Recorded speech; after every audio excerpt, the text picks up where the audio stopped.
선택이 참 좋았다 이렇게 생각합니다. 오늘 설교와 잘 맞는 제목으로 잘 선택했다 이런 생각이 듭니다. 오늘 함께 나눌 말씀의 제목은 무릎을 꿇고 비노니라는 제목입니다. 우리 네 번째 시간인데, 자, 바울이 무릎을 꿇고 기도한다는 것은 어떤 의미일까요? 이 무릎을 꿇고 기도한다. 이 무릎을 꿇고 기도한다는 것은 하나님 앞에 항복이고요. 그리고 하나님께 순종하겠다는 것이고, 하나님을 찬양하는 자세입니다. 그래서 우리가 로마서 11장에 보면 바알에게 무릎을 꿇지 않은 자, 바알에게 무릎을 꿇지 않은 자들이 있었다라고 하는 것은 바알에게 항복하지 않은 자들이 있었다. 이런 말이겠죠. 그리고 또한 빌립보서 2장 10절에 보면 하늘에 있는 자들과 땅에 있는 자들과 땅 아래에 있는 자들로 모든 무릎을 그 이름 위에 꿇게 하시고라고 말씀하고 있지 않습니까? 이것은 이 빌립보서 2장의 그리스도를 찬미하는 찬미송인데요. 그리스도께서 하늘의 보좌를 버리시고 이 땅에 종으로 오셨고, 또한 십자가를 지시고 고통과 고난을 겪으셨고, 그리고 또한 부활하셔서 새로운 생명을 가지시며 하늘의 보좌 우편에 앉으셔서 그 하늘의 영광을 입고 계시다 라고 하는 것을 찬송하는 이 찬송의 내용에 사도 바울은 모든 이름, 모든 그리스도인들이 이 무릎을 꿇고 그 예수의 이름 앞에 찬송해야 된다. 이렇게 표현해주고 있죠. 무릎을 꿇는 것은 이처럼 항복이면서 또 순종하겠다는 것이면서, 그리고 또한 하나님을 찬양하는 성도들의 자세라 이렇게 말씀을 드렸습니다. 그렇게 무릎을 꿇고 에베소 성도들이 첫 번째 한 기도의 내용은 어떤 것이었습니까? 성령으로 나는 기도한다. 나는 기도한다. 그래서 무엇을 이런 거죠. 나는 기도한다. 성령으로 말미암아 속 사람을 능력으로 강건하게 하옵시며, 그리고 또한 믿음으로 말미암아 그리스도께서 계시게 하옵시며, 우리 마음에 계시게 하옵시며, 그리고 사랑 가운데 뿌리가 박히고, 그리고 터가 굳어지도록 이렇게, 이게 첫 번째 기도였습니다. 이 첫 번째 기도를 말씀하면서 내가 무엇으로부터 강건하게 되는가, 그리고 내 안에 무엇이 주관하고 무엇이 통치하고 무엇이 다스리는가, 우리의 행동이 어디로부터 근거하여 행동하는가, 매우 중요한 기도죠. 여러분, 우리가 어설픈 기도, 무엇을 요구하는 기도에 우린 익숙한데, 그것보다도 근원적인 기도의 내용을 담고 있다는 것을 우리는 알 수 있습니다. 무엇이 중요한 기도인지를 말해주고 있죠. 두 번째 기도는 오늘 우리가 읽은 말씀인데요. 같이 다시 읽어보겠습니다. 본문을. 몇 절인가 하면 18절, 19절입니다. 능히 모든 성도와 함께 지식에 넘치는 그리스도의 사랑을 알고 그 너비와 길이와 높이와 깊이가 어떠함을 깨달아 하나님의 모든 충만하신 것으로 너에게 충만하시기를 구하노라. 이 두 번째 기도는 뭔가 하면 나는 기도한다. 무엇을? 너비와 길이와 높이와 깊이가 어떠한지를 모든 성도들과 함께 이해하도록 능력을 주시기를, 이거예요. 그리고 또 하나는 그리고 지식에 넘치는 그리스도의 사랑을 알도록 기도한다. 그러니까 한마디로 말하면 그리스도의 사랑을 깊이 깨닫고 알도록, 그것을 알 수 있는 능력을 주시도록 기도를 하는 것입니다. 믿는 자들은 하나님에 의해 강하게 될 필요성도 있고요. 그리고 강하게 되는 것은 그의 능력과 사랑의 광대함을 깨닫게 되었을 때에 능력이 있게 되는 줄 믿습니다. 자, 이 기도에서 바울의 의도하는 것은 이렇습니다. 먼저는 이거예요. 붙잡는 것을 충분히 할 수 있도록. 붙잡는 것. 다시 말하면 깨닫는 것을 충분히 할 수 있도록 능력을 주시기를 기도하는 것입니다. 베드로가 고넬료의 집에서 설교를 할 때 하나님의 놀라운 가르침을 받게 됩니다. 먼저는 이 베드로가 환상을 보죠. 하늘로부터 보자기에 쌓아져 내려오고 있는 짐승들을 보게 됩니다. 부정한 것들을 보게 됩니다. 그때 하나님, 난 이것들과 가까이 하지 않겠습니다. 그렇죠. 그런데 하나님께서 뭐라고 말씀하시냐면 하나님께서 깨끗하게 하신 것을 내가 속되다 하지 못한다 라고 말씀하셔요. 내가 깨끗하다고 그러는데 네가 왜 더럽다고 말하냐 라는 말씀이죠. 그래서 할 수 없이 항복하듯이 이제 고넬료의 집으로 갔습니다. 그 말은 뭔가 하면 이방인에 대하여 어떤 마음을 갖고 있습니까? 유대인들이. 가까이 할 수 없는 사람 아니겠습니까? 그런데 그 고넬료의 집에 가서 그는 이렇게 이야기합니다. 10장 34절 35절 함께 읽어봅니다. 베드로가 입을 열어 말하되 내가 참으로 하나님은 사람의 외모를 보지 아니하시고 각 나라 중 하나님을 경외하며 의를 행하는 사람은 다 받으시는 줄 뭐했다고요? 깨달았다. 자기는 이제껏 하나님에 대한 마음을 잘못 오해하고 있었다는 거죠. 그래서 이제 나는 깨닫게 됐다는 거예요. 각 나라에서도 이방인 중에서도 하나님을 경외하는 사람이 있고 그리고 그들 가운데에서도 하나님 앞에 의를 행하려고 하는 사람들이 있는데 그러한 모습을 하나님께서 받으시는 줄 내가 깨닫게 됐다. 자, 이렇게 깨닫게 됐을 뿐만 아니라 봤죠. 그 사람을 봤죠. 하나님을 경외하는 사람 고넬료를 봤죠. 하나님 앞에 의를 행하려고 하는 고넬료를 봤죠. 그리고는 고넬료만 본 것이 아니라 고넬료 가정에 있는 이 고넬료와 같이 하나님을 경외하는 사람들을 보았죠.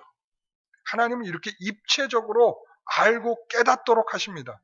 여기에서 깨닫는다는 의미가 오늘 우리가 보게 된 의미 속에서 바로 그 단어입니다. 깨닫게 됐다. 이 깨닫는다는 것은 생각을 바꾸고 그리고 가치관을 바꾸고 그의 행동을 바꾸도록 하는 것입니다. 여러분 깨닫는다라고 하는 것은 우리는 자꾸 머리가 이해하는 정도로만 생각을 하는데 성경은 그렇게 말하고 있지는 않아요. 깨닫는 것은 내 사고가 바뀌어야 돼. 그리고 내가 어떤 행동을 하느냐가 바뀌어져야 돼요. 왜? 내가 깨닫는 것 때문에 바뀌어지게 되는 거죠. 여러분 우리를 보십시오. 우리가 어떤 것을 알게 되었다고 했을 때 그 행동으로 이어지고 있습니까? 여러분 그걸 잘 보셔야 됩니다. 우리가 정말 깨달았다는 것은 우리가 그 깨달음 때문에 우리의 행동이 바뀌어지고 있느냐를 제가 질문 드리고 있는 것입니다. 우리가 보면은 왜 안전벨트 잘 매자 그러지 않습니까? 그리고 안 매는 사람들에게 범칙금도 매기겠다 그러기도 하고. 근데 저도 사실은 이렇게 가까운 데 다닐 때는 잘 안 매거든요. 저는 저렇게 잘 안 매는데 이렇게 보면 저기 강서면허 시험장에 가보면 그 1층에서 2층으로 올라가는 계단 사이에 보면은 사진들이 사고 난 사진들을 이렇게 다 붙여놨어요. 그리고 거기에는 이제 안전벨트를 안 맸을 때 여기서 사망사고가 이렇게 난다. 이렇게 돼 있고 언젠가는 그 고속도로 휴게소를 이렇게 갔는데 그 휴게소 바로 화장실 앞에다가 그 사고 사진들을 쫙 이렇게 걸어놓은 거예요. 야 무섭다. 안전벨트 잘 매야겠다. 그리고서는 가게 되는 거죠. 근데 사실은 이렇게 되더라도 그 안전벨트를 통해서 내가 어떤 정말 이거 안 매면 큰일 나는구나의 상황을 경험해보지 않고서는 사실은 그냥 알기는 알아도 자꾸 잊어버리고 안 매게 되고 그럴 때도 있죠. 근데 우리 소 목사님은 잘 매시더라고요. 여기서 집에 가더라도 여기서 집에 얼마 안 되잖아요. 뭐 달려봤자 뭐 3, 40km의 속도밖에 안 달리는데도 딱 출발할 때는 안전벨트를 딱 매더라고요. 왜 그런가 생각을 해봤더니 예전에 이 차가 이렇게 굴렀잖아요. 그러면서 거기에서 안전벨트를 매고 있어서 내가 살았다. 이 경험을 하게 되기 때문에 안전벨트를 매는 것이 정말 생명벨트구나 라는 것을 깨닫게 되면 항상 이거를 안 맬 수가 없게 되는 거죠. 여러분, 깨닫는다는 것은 바로 그런 것입니다. 깨닫는 것은 우리의 행동을 달리하게 하고 우리의 생각을 지배해서 우리의 모든 행동의 방향을 주장하고 판단하도록 하게 하는 것이죠. 바울은 그러면 우리가 무엇을 깨닫게 되었는가를 무엇을 깨닫기를 원하고 있습니까? 무엇을 깨닫고 있는 것이죠? 두 가지입니다. 하나는 뭐냐면 우리를 향한 그리스도의 사랑을 깨닫기를 원하고 있어요. 그리고 두 번째는 뭔가 하면 그 사랑의 넓이와 길이와 높이와 깊이가 어떠함을 깨닫기를 원하고 있어요. 한마디로 말하면 그리스도의 사랑을 깨닫기를 원하고 있는 것인데, 자, 우리를 향한 그리스도의 사랑을 깨닫기를 원하고 있는데, 바울은 그 엄청난 그리스도의 사랑을 알자고 말하겠지만, 그러나 그들은 충분히 이해할 수 없었을 것입니다. 여러분, 우리도 그렇잖아요. 여러분, 그리스도를 사랑하십니까? 네. 그럼 그리스도께서 우리를 위해서 헌신한 만큼 헌신할 수 있습니까? 그러면 글쎄요. 그건 좀 생각을 해봐야겠네요. 불이익이 있어도 괜찮겠습니까? 글쎄요. 불이익은 좀 참기 어려운데.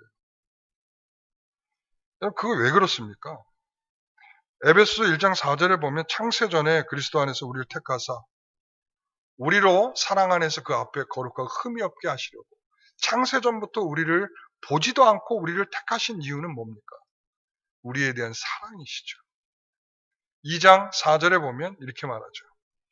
긍휼이 풍성하신 하나님이 우리를 사랑하신 그 큰 사랑으로 인하여 우리가 오늘 이렇게 됐다는 것이죠. 우리가 죽었어야 할 우리를 이렇게 살게 하시는 것은 그분이 긍휼이 풍성하신 그 큰 사랑 때문이라는 것이죠. 여러분, 우리가 지금 그리스도인이 된 것은 이 사랑 때문인데, 바울의 기도에서 우리가 그 사랑을 받았다면 그 사랑으로 행동하는 자녀가 되기를 바울이 기대하고 있지 않겠습니까? 요한일서 3장 16절에 그가 말합니다. 그가 우리를 위하여 목숨을 버리셨으니, 뒷부분에 우리도 형제들을 위하여 목숨을 버리는 것이 마땅하니라. 그분이 우리를 위하여 목숨을 버리신 그 사랑을 깨달았다면 우리의 사고 속에는, 우리의 판단 속에서는 내 목숨도 형제들을 위하여 내놓는 것이 마땅할 수 있다라고 생각하게 한다는 것이죠. 부모의 사랑을 깊이 인식한 자녀가 부모에게 불효할 수 없지 않겠습니까? 그리고 주님의 사랑을 깊이 받은 줄 아는 사람이 그 사랑을 배반할 수 있겠습니까? 에베소 5장 2절에 보면 그리스도께서 너희를 사랑하신 것 같이 너희도 사랑 가운데서 행하라 했어요. 그 다음 부분을 읽어보세요. 그는 우리를 위하여 자신을 버리사 향기로운 제물과 희생 제물로 하나님께 드리셨느니라. 자기를 희생적으로 자기를 갈아 넣어 우리에게 그 피를 내주셨단 말이죠. 그 사랑을 우리가 받았기 때문에 그 사랑에 근거한 행동을 하라고 사도 바울은 우리에게 말해주고 있어요. 칼빈은 원숭이처럼 흉내내는 일을 하지 말라고 우리에게 말합니다. 흉내는 내야 될 텐데. 근데 이게 뭔가 하면 이런 거예요. 제가 어떤 성도에게 그런 말을 했어요. 이제 그만하시면 좋겠습니다. 라고 말씀을 드렸어요. 이제 그만하시죠. 그런데 그는 이렇게 말하더라고요. 교회를 내가 사랑하기 때문에 내가 해야 된다. 이 생각을 이렇게 표현하더라고요. 그래서 제가 또 이렇게 말했어요. 그 행위가 성도들에게 상처를 준다면요. 하지 말아야죠. 상처를 줄 수 있는데 왜 상처를 주는 줄 알면서도 하는 겁니까? 성도들 사랑해서라는 것이 어떻게 보면 자신을 속이고 있다는 생각을 못합니다. 여러분, 어떤 명분도 성도들에게 상처를 준다면 그것이 어떻게 사랑하는 방식이 되겠습니까? 사랑한다면 주님께서 우리에 대한 사랑을 보시라는 거예요. 주님은 우리에 대한 사랑을 그렇게 하시던가요? 자신을 십자가에서 죽이시면서 그리고 하늘 보좌를 버리시며 이 땅에 내려와 섬김으로 인하여 겸손하게 하신 사랑인데 우리는 자꾸 명분을 따져가면서 명분이 있으니까 이런 말을 해도 되고 이런 상처를 줘도 되고 이렇게 혼란스럽게 만들어도 명분이 중요하다라고 말해요. 우리 그리스도인들은 명분 싸움을 하는 게 아닙니다. 우리는 명분의 싸움을 하는 게 아니에요. 십자가를 우리가 내놓고 싸우는 자들이지 우리는 그 명분이 어떠한가. 만약 그것이 진리의 문제라면 우리의 생명을 내놓고 싸워야죠. 우리가 진리가 꺾이는 일이고 예수를 부정하는 일이고 하나님이 없다고 말한다면 그 진리의 문제라면 우리는 목숨을 내놓고 싸워야죠. 그러나 그것이 그러한 것이 아니고 아디아포라 논쟁처럼 이게 근본적인 진리와 상관이 없는 문제라면 언제든지 내가 양보할 수 있고 뒤로 물러서 줄 수 있는 게 이게 진정한 사랑이죠. 이게 성도들의 사랑이고 이게 그리스도의 사랑이 아니겠습니까? 그 사랑으로 인하여 어떤 사람은 순교도 하고요. 어떤 사람은 고통스러운 선교의 현장에 가서 그 고통을 다 겪어내면서 선교를 감당하지 않습니다. 여러분 어떤 사람이 자기 생명이 귀하지 않은 사람이 어디 있겠습니까? 어떤 사람이 더 행복을 추구하는 그 자리에 있기를 소망하지 않는 사람이 어디 있겠습니까? 그렇죠? 그럼에도 불구하고 그런 자리에 가는 것은 그리스도의 사랑이 내 안에 계시고 그 사랑을 통하여 결정하도록 하게 하는 일이기 때문에 그렇게 한단 말이죠. 우리가 지금 하고 있는 모든 삶이 그분에 대한 깊은 깨달음 때문에 하고 있는지에 대하여 질문해 보셔야 합니다. 지금 교회에 왜 나왔습니까? 주님이 나를 사랑하는 그 사랑을 깊이 깨달았기 때문에 지금 이 자리에 있는 것입니다. 왜 봉사하십니까? 정말 주님이 나를 그렇게 사랑하셨기 때문에 그 사랑 때문에 제가 못 이겨 열심히 봉사하기를 원합니다.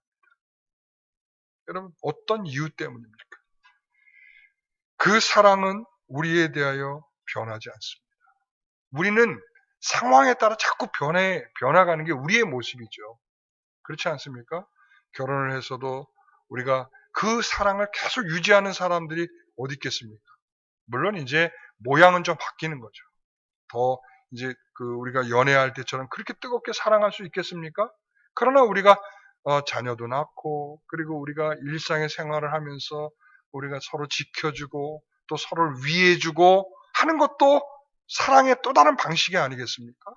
그러니까 우리의 감정은 이 사랑이라는 감정은 실질적으로 우리가 사실 많이 진짜인 것처럼 포장하고 가짜인 경우들이 많기 때문에 여러분들 이 감정에 속으면 안 되거든요. 왜 그러냐면 이 감정은 우리를 늘 변하게 만들어요. 이 상황이 안 좋으면 이 상황에 내가 어떻게 그렇게 할 수 있냐고 말하죠. 내가 힘들고 이렇게 지쳐있는데 내가 할 수 있는 게 뭐가 있느냐라고 말할 겁니다. 그러나 하나님은 우리에 대하여 어떻죠? 하나님은 우리에 대하여 끊임없이 변함없을 것입니다. 로마서 8장 35절에 보면 누가 우리를 그리스도의 사랑에서 끊으리요 말하죠. 끊을 수 있다는 거예요? 없다는 거예요? 없습니다. 자, 그러면 어떤 환경이 주어집니까? 환난이나 공고나 박해나 기근이나 적신이나 위험이나 칼 이것으로 우리에게 위협이 된다 할지라도 그것을 그리스도의 사랑으로부터 끊을 수 없다. 왜 그렇습니까? 우리가 그 사랑을 깊이 깨달았기 때문에 우리가 그 사랑 앞에 어떠한 주변의 상황이 우리에게 온다 할지라도 우리는 끊을 수 없다입니다. 여러분, 자, 이 중에서 하나만 골라보시죠. 어떤 게 여러분에게 위협으로 다가오면 좋겠습니까? 환난요? 환난이요? 공고요? 박해요? 기근이요? 적신이요? 위험이요? 칼? 어떤 거요? 예? 적신은 괜찮을 것 같아요? 만만한 게 없어요. 이것은 뭔가 하면 우리의 환경에 우리가 감당할 수 없는 일이 있게 될지라도 그분이 우리를 향하여 주신 그 사랑을 깊이 깨닫게 된 성도들은 그 사랑으로부터 그 하나님으로부터 분리될 수 없다. 여러분 이게 우리가 갖는 믿음이 아니겠습니까? 우리가 그 사랑을 깨달았다면 그 사랑이 우리 안에서 이처럼 엄청난 영향력과 사고와 판단을 하게 할 것입니다. 두 번째는 뭔가 하면 너비와 길이와 높이와 깊이가 어떠함을 깨닫는 것입니다. 여러분, 이 너비와 길이와 높이와 깊이는 이게 뭐 하는 단어입니까, 이게? 수치를 재는 단어죠. 우리가 이래서 방주를 지을 때, 그리고 언약궤를 지을 때, 그리고 성전을 지을 때, 자, 이 표현을 쓰지 않습니까? 여기에서 너비가 얼마냐, 그리고 길이가 얼마냐, 높이가 얼마냐. 이거는 그 어떤 공간의 건축물이라든가 상자를 지을 때나 그 규격을 우리가 제한할 때 쓰는 표현이 아니겠습니까? 그런데 여기에는 한 가지 더 플러스가 되어 있어요. 그게 뭐죠? 깊이예요. 깊이. 실질적으로는 성경에는 깊이라는 표현이 잘 나오진 않습니다. 어떤 양식을 표현할 때, 양식을 짓는 그 사이즈를 표현해 줄 때 그 사이즈는 너비와 길이와 높이입니다. 요 세 가지 단위만 쓰고 있는데 여기에는 깊이라고 하는 단어를 사용하고 있습니다. 일반적인 수치의 개념이 아니죠. 그럼 이 네 가지의 수치는 무엇을 의미하는 것인가? 그래서 이것 때문에 많은 학자들이 이것 때문에 서로 간에 의견이 막 많아요. 그래서 책 같은 데 보게 되면 한 7, 8가지 이렇게 설명이 되어 있을 거예요. 과연 이게 뭘 가리키는 거냐? 이 네 가지 사이즈는 뭘 가리키는 거냐? 이렇게 이야기를 한단 말이죠. 자, 그럼 이 네 가지는 뭘 가리키는 걸까요? 자, 저는 이렇게 생각합니다. 하나님의 사랑이다. 하나님의 사랑이다. 이 앞에 문맥이 그랬습니다. 원래는 이게 지금 우리가 읽은 본문이 18절, 19절이잖아요. 그런데 원래 본문은 18절과 19절이 바뀌어 있어요. 바뀌어 있다고. 원래 원문은 바뀌어 있으니까 18절이 19절이고 19절이 18절이에요. 그러니까는 먼저 뭘 말하는 거예요? 자, 그 너비와 길이와 높이와 깊이가 어떠함을 깨닫는다 라고 하는 것은 무엇을 앞에 염두에 두고 있냐면 너희가 사랑 가운데서 뿌리가 박히고 터가 굳어졌어요. 사랑 가운데서 뿌리가 박히고 터가 굳어진다. 사랑 가운데서라고 하는 그 표현을 계속 이어서 받고 있는 거죠. 그러니까 그 사랑의 너비가 어떻게 되고 길이가 어떻게 되고 높이가 어떻게 되느냐 이런 표현이죠. 이 직접적인 설명은 없어도 그 수치를 재는 용어들은 그리스도의 사랑을 설명하라는 목적을 가지고 있는 것입니다. 자, 그러면 이것을 종합적인 수치를 재면 어떤 결과가 나올까요? 자, 너비를 쟀어요. 길이를 쟀어요. 높이를 쟀어요. 깊이를 쟀어요. 사이즈가 어떻게 나오죠? 사이즈가 어떻게 나오죠? 사이즈가 어떻게 나올까요? 성경이 뭐라고 표현하냐면 측량할 수 없는 이렇게 표현합니다. 측량할 수 없는 인간의 지식을 넘는 이런 표현들. 실질적으로 여기에서 성도들과 함께 지식에 넘치는 이잖아요. 이게 뭐냐면 실제적으로는 지식을 넘어선 거예요. 지식을 넘어선 우리가 가지고 있는 지식, 우리가 가지고 있는 생각을 넘어서 있는 그것을 어떻게 우리가 계산할 수 있겠어요? 우리가 주님이 우리를 얼마나 사랑하는지는 여러분들은 아마 실제적으로 피부적으로 얼마나 와닿는지 모르겠습니다만은 이것은 우리에 대하여 측량할 수 없을 만큼 그런 그리스도의 사랑의 사이즈를 설명해 주려는 데 있습니다. 그래서 존 스토트는 이것을 이렇게 표현하더군요. 그리스도의 사랑은 유대인과 이방인을 다 포함할 만큼 넓다. 유대인과 이방인을 다 포함할 만큼 영원토록 지속할 정도로 길다. 그리고 가장 타락한 죄인들에게 미칠 정도로 깊다. 그 예수께서 죽으신 다음에 어디를 내려가세요? 음부에까지 내려가시잖아요. 그러니까는 이러한 일들을 가르쳐서 예수님께서는 그 음부에 내려갈 만한 자들까지도 그들을 깊이 사랑하시는 그 깊이를 가지고 계시는 하나님, 우리 예수님이시다. 그뿐만 아니라 그분은 그러한 정말 죄인되고 못나고 정말 지옥에 밖에 갈 수 없는 그런 존재를 하늘의 그 영광스러운 자리까지로 끌어올리시는 높이를 가지고 계시는 분이다. 여러분, 바로 이런 사이즈를 우리에게 소개하고 있는 것입니다. 여러분, 그 사랑의 사이즈는 무한하며 청량할 수 없는 입니다. 바울은 그래서 고린도전서 13장 1절에 우리가 어떤 은사를 행하고 은사를 행하면서도 사랑이 없으면 뭐와 같다? 소리 나는 구리와 울리는 꽹과리가 되고, 이렇게 말하고 있어요. 여러분, 고린도에는 헬라의 신비 종교가 굉장히 많이 나타나고 있습니다. 그래서 특히 디아니수스라든가 그리고 키벨레라든가 여러 그 축제들이 있었어요. 축제. 그러니까 그 축제가 그 신비 종교의 그 축제가 이렇게 벌어지는데, 그때에 가장 많이 사용하는 악기가 뭔가 하면 저 구리로 된 저 악기. 저게 이제 그 일종의 징 같은 거예요. 징 아시죠? 네.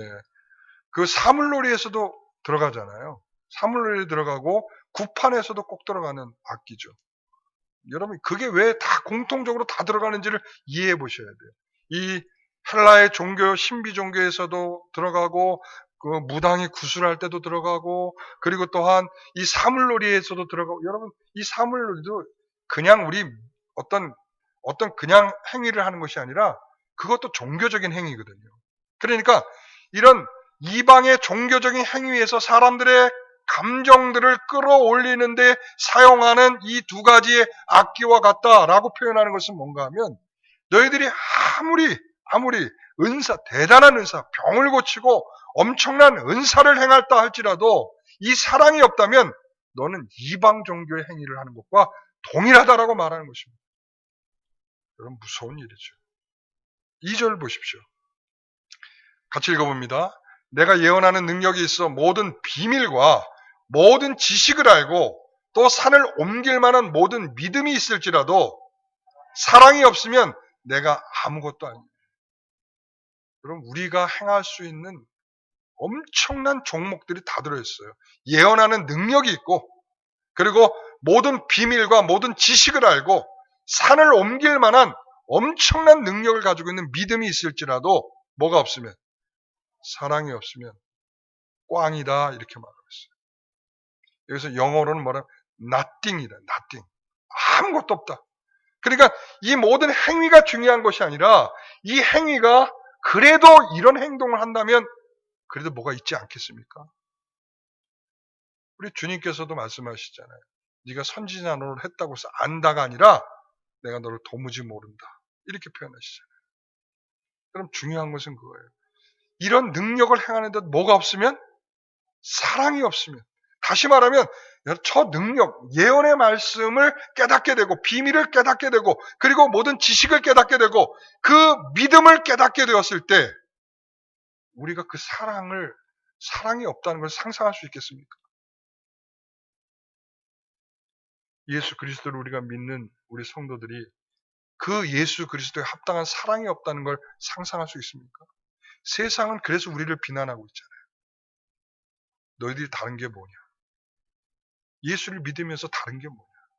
예수 그리스도는 이렇게 십자가에서 헌신하듯이 죽어가면서도 너희들을 사랑했는데 그럼 너희들은 왜 이런 사랑이 없냐라고 우리에게 비난하는 거 아니겠습니까?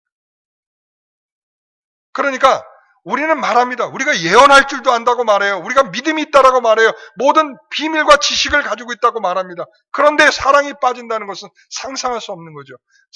그 사랑이 없다면 우리는 아무것도 아니다, nothing이다 라고 말하는 거죠. 3절 한번 더 보세요. 같이 읽어봅니다. 3절로 내가 내게 있는 모든 것으로 구제하고 또 내 몸을 불사르게 내어줄지라도 사랑이 없으면 내게 아무 유익이 없습니다. 내게 있는 모든 것을 가지고 구제하고 그리고 내 몸을 불사르게까지도 내가 다른 사람에게 줄 수 있을 만큼의 열정을 가지고 있다 할지라도 뭐가 없으면, 사랑이 없으면 nothing이다, 아무것도 아니다, 이렇게 말하고 있어요. 여러분, 그 동대문에서 자신의 몸을 불살아서 죽은 30년 전에 죽은 사람 있잖아요. 전태일. 얼마 전에 그 30주년이었죠. 그래가지고 그 행사를 하면서 인터뷰를 한 얘기를 들어봤어요. 뭐라 그러냐면 전태일 씨가 그렇게 우리를 생각하면 노동자들을 생각하면 30년 전에 자신의 몸에 기름을 껴얹고 불에 타서 죽었는데 오늘날 과연 노동 현장이 뭐가 다르냐? 그때와 뭐가 이렇게 다르냐? 그런 표현을 쓰더라고요. 여러분 우리가 정말 불사를 정도로 뭔가를 했다 치자고요. 만약에 그것이 그리스도의 사랑으로 한 일이 아니라면 그것은 nothing이라고. 아무것도 아니라고. 우리는 우리의 초점은 어디에 있냐면 저기 내가 이렇게 모든 것을 가지고 내가 구제했지 않느냐. 그리고 내가 내 몸을 불사를 정도로 내가 열정으로 내가 하지 않았느냐. 근데 그것이 정말 그리스도의 사랑이 내 안에 있기 때문에 한 일인가 모르셔야 합니다.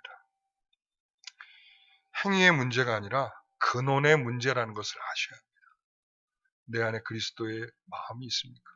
그리스도께서 내 안에 계십니까? 그리고 그 그리스도의 사랑에 우리가 박히고 또한 세워져 있는 자들입니까? 로마서 12장 9절에 보면 사랑엔 무엇이 없는가 하면 거짓이 없다라고 말합니다. 사랑은 가면을 쓰듯이 연극을 하는 사람들이 아니라는 거예요.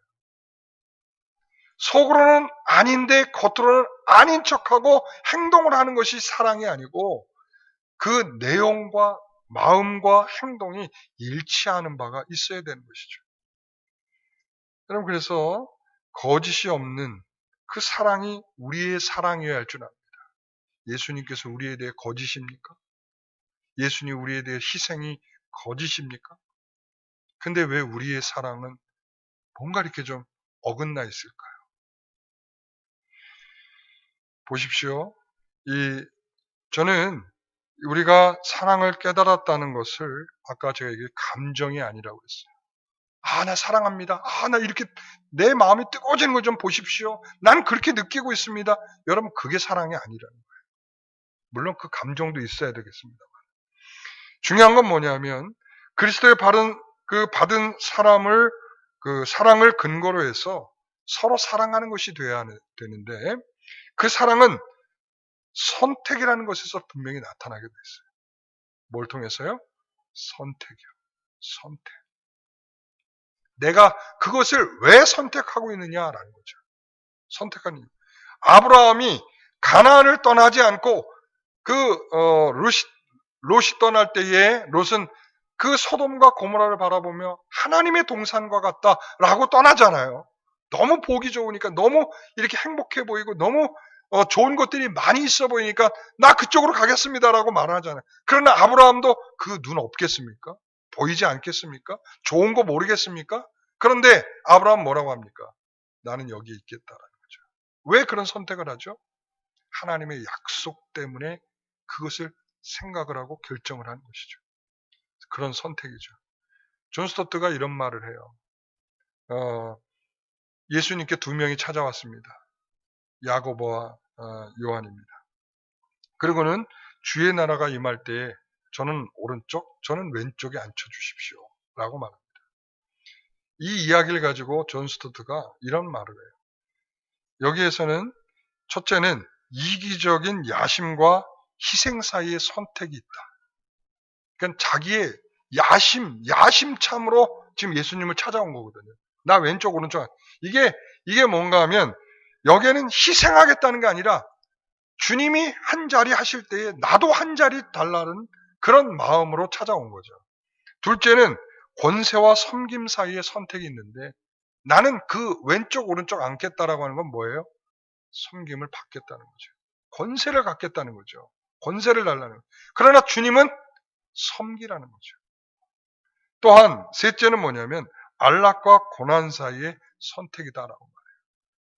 그러니까 이것을 예수님을 찾아온 이 마음은 안락을 추구하는 것이지 예수님과 같이 그 고난의 길을 걷겠다는 마음은 없는 선택인 것이죠. 여러분 정말 그리스도의 마음이 그리스도의 사랑이 우리 가운데 있다면 우리는 그것에 합당한 선택을 하게 되어 있습니다. 여러분 보십시오. 내가 무엇을 선택하고 있는가를 볼 때 그 선택의 중심에, 마음의 근본에 뭐가 있는지를 보십시오. 그것이 정말 그리스도를 사랑하기 때문이라고 여러분들이 말할 수 있기를 소원합니다. 그래서 사도 바울은 이것을 공식적으로 알 수 있는 것도 아니고 이것을 탐구해서 알 수 있는 것도 아니기 때문에 하나님께 기도해야 됩니다. 너희가 이것을 깨닫는 능력을 갖기를 기도하는 거예요.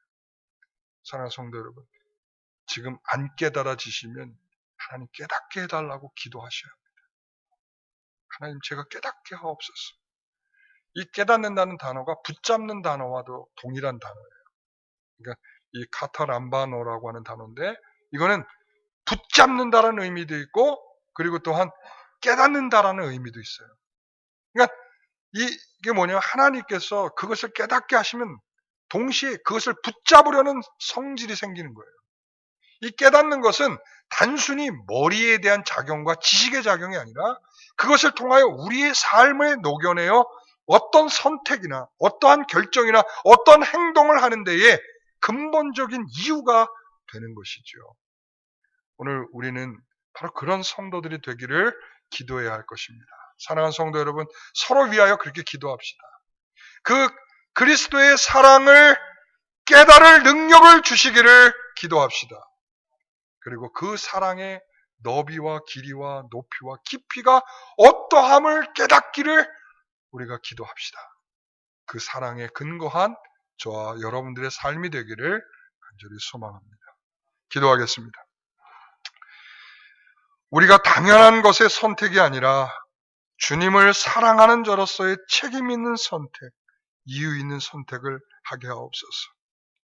그리스도께서 나를 사랑하신 그 사랑을 깨달아 그 너비와 길이와 높이가 어떠함을, 깊이가 어떠함을 깨달아 그것을 깨달은 자로서의 정말 복된 선택과 행동을 그 사랑 안에서 근거하여 할 수 있도록 저희들의 마음을 주장하여 주시옵소서. 사도 바울은 이것을 간절히 무릎을 꿇고 하나님께 기도했습니다. 그들에게 이것을 깨달을 수 있는 능력을 주시기를 말이죠. 오늘 우리 가운데 그런 기도가 있어야 할 줄 압니다. 주님, 우리가 그저 설렁설렁하게 교회를 다니는 자들이 아니라 그저 얄팍한 지식으로 그것을 흉내내고 있는 자들이 아니라 정말 우리의 마음속 깊이 그 사랑이 들어와서 그 사랑 때문에 움직이고 그 사랑 때문에 때로는 헌신도 순교도 어떤 생명을 내놓는 일들도 감당할 수 있을 만큼 진정성 있는 성도들이 되기를 소원합니다. 하나님께서 우리와 함께하여 주시옵소서. 예수님의 이름으로 기도하옵나이다. 아멘. 모두 일어나셔서 찬송가 299장